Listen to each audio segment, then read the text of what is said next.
안녕하세요 여러분, 부자오빠입니다. 애플과 인텔이 대만의 TSMC 3나노 칩을 채택했다고 하는데, 일단 삼성전자에게는 좋지 않은 소식이죠.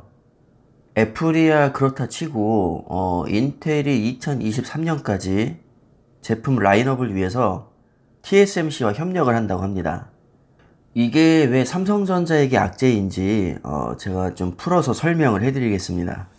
일단 반도체 업계를 크게 세 가지로 나누면 설계만 전문으로 하는 팹리스, 제조를 전문으로 하는 파운드리, 설계와 제조를 다 하는 종합반도체로 구분을 할 수 있습니다.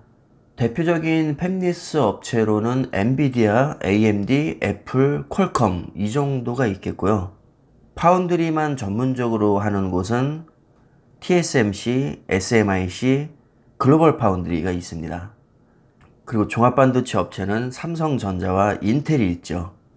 그러니까 삼성전자와 인텔은 자체 반도체 공장을 소유하고 있기 때문에 사실 TSMC에게 반도체를 의뢰할 이유가 없습니다. 물론 특수한 경우가 있긴 하죠. 반도체 공장을 가지고는 있지만 일시적으로 주문량을 소화할 수 없을 때는 다른 곳에 위탁하기도 합니다. 또한 본인들의 기술력이 되지 않아서 능력 밖에 있을 때 기술력이 가장 뛰어나다고 평가받는 TSMC에게 위탁을 할 수도 있겠죠. 지금 인텔이 그런 경우라고 생각이 드는데, 인텔이 종합반도체 업체임에도 불구하고 작년부터 제조 능력의 한계를 보여주면서 주가가 폭락을 했었습니다. 결정적으로 7나노 진입에 실패를 했었죠. 설계까지는 잘 해놓고 정작 7나노 공정에서 수율이 너무 안 나오다 보니까 양산에 실패를 한 겁니다. 그래서 주가가 폭락을 했었고 이것을 정면 돌파하겠다고 엔지니어 출신의 팻 갤싱어를 CEO로 임명을 합니다. 자, 그리고 나서 얼마 있다가 우리는 이제 파운드리에 진출하겠다, 이렇게 또 깜짝 선언을 하고 제조 역량을 어떻게든지 우리는 강화시키겠다는 의지를 이런 식으로 표현을 합니다. 근데 지금 갑자기 뜬금없이 3나노 칩을 TSMC에게 제조 의뢰를 하겠다, 이렇게 지금 선언을 한 거거든요. 얼핏 보면 앞뒤가 맞지 않죠. 지금까지 행보를 보면 제조 능력에 한계가 생긴 것은 인정하지만 우리는 삼성전자나 TSMC에게 뭐 도움을 요청하지 않고 어떻게든 우리 힘으로 정면 돌파를 하겠다, 그러면서 파운드리 진출도 선언을 하고 뭔가 엄청난 무기가 있고 충분히 잡을 수 있다는 그런 자신감을 내비쳤었는데, 갑자기 이렇게 TSMC에게 3나노 칩을 의뢰한다고 하니까 아무래도 파운드리 기술력의 한계를 느껴서 현실적인 선택을 한 게 아닌가, 저는 그런 생각이 들었습니다.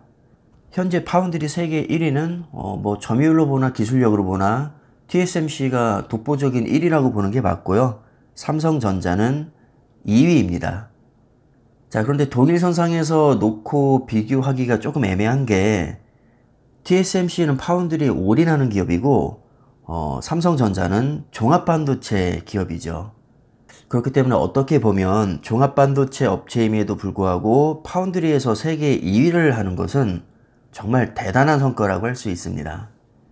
그런데 여기에 그치지 않고 우리가 2030년까지는 세계 1위를 하겠다, 이렇게 선언을 했고 비메모리에 실제로 171조를 투자합니다. 종전에는 130조를 투자한다고 그랬는데 이것도 171조로 최근에 증액을 한 겁니다. 이 171조 중에서 파운드리에 가장 많은 돈이 투입이 되는데, 파운드리에 대한 강력한 의지를 엿볼 수 있는 부분이죠. 이렇게 지금 중요한 상황에서 인텔이 지금 TSMC를 선택했다는 말이죠. 당연히 삼성전자에게는 악재일 수밖에 없습니다. 저는 생각보다 큰 악재라고 생각을 하고 있는데 제가 그 이유를 지금부터 풀어서 설명을 해드리겠습니다. 일단 인텔은 2020년 기준으로 반도체 매출 세계 1위, 영업이익도 세계 1위입니다. 한마디로 반도체 끝판왕이라고 할 수 있는데 이런 인텔이 TSMC와 협력을 한다는 것은 지금도 버겁게 TSMC를 상대하고 있는 삼성전자 입장에서는 굉장히 힘 빠지는 일이죠. 인텔의 경우로 봤을 때 TSMC와 협력을 하게 되면 당연히 TSMC 실적에 굉장한 힘을 실어주게 될 겁니다.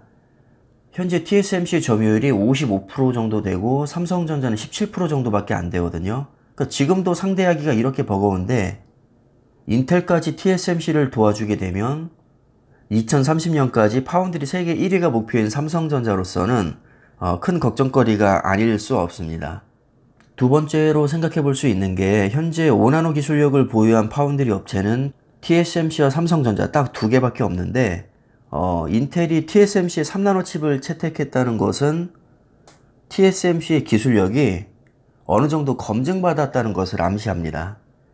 투자자 관점에서 보면 삼성전자 파운드리 성공 가능성에 의문을 제기할 수 있다는 겁니다.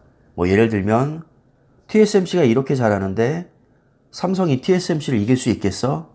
이런 생각을 할 수 있다는 거죠. TSMC가 좀 삽질을 많이 해줘야 삼성 입장에서는 좀 편하게 갈 수가 있는데 자꾸 이렇게 좋은 성과를 내고 그저 그런 기업도 아닌 인텔과 손을 잡았다고 하니까 삼성 입장에서도 힘이 좀 빠질 수밖에 없을 겁니다.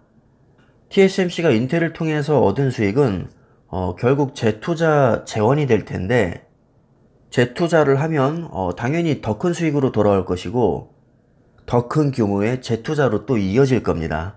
지금도 이미 55%를 먹고 있는데 여기서 점유율을 더 확대하게 되면 삼성전자로서는 따라가기가 굉장히 힘들어질 수 있습니다. 그리고 파운드리 특성상 업체를 한번 선정을 하면 웬만해서는 변경을 하기가 쉽지 않습니다. 그렇기 때문에 지속적으로 협력할 가능성이 있죠. 만약에 인텔이 파운드리를 대폭 축소하거나 포기할 경우 TSMC가 인텔의 물량을 상당량 흡수할 가능성이 또 있습니다. 이미 애플이라는 대열을 낚은 TSMC가 인텔까지 품는다면 삼성전자로서는 TSMC를 잡는 게 훨씬 더 어려워질 수 있습니다. 자, 하지만 이것은 아직 확정된 게 아니죠. 이 기사가 나가고 나서 주가에 그렇게 큰 변동이 없었기 때문에 100% 신뢰하기에는 저는 무리가 있다고 봅니다. 전쟁을 방불케 하는 반도체 업계의 특성상 루머일 가능성도 충분히 있다고 봅니다. 따라서 우리가 비판적으로 수용을 하되 이게 진짜든 거짓이든 위기의식을 느낄 필요는 있다고 생각이 듭니다. 요즘 가뜩이나 분위기도 안 좋은데 이럴 때 또 이런 뉴스가 나오니까 우리 투자자 입장에서는 조금 힘이 빠질 수 있을 것 같은데 그만큼 호재도 많습니다. 아무리 잘 나가는 기업도 악재가 전혀 없을 수는 없죠. 악재는 무조건 안고 가는 것이고 결국에는 그것을 이겨낼 만한 힘이 있느냐 그게 성패를 좌우한다고 생각을 합니다. 그럼 투자에 참고하시고요. 오늘 영상은 여기까지 하겠습니다. 감사합니다.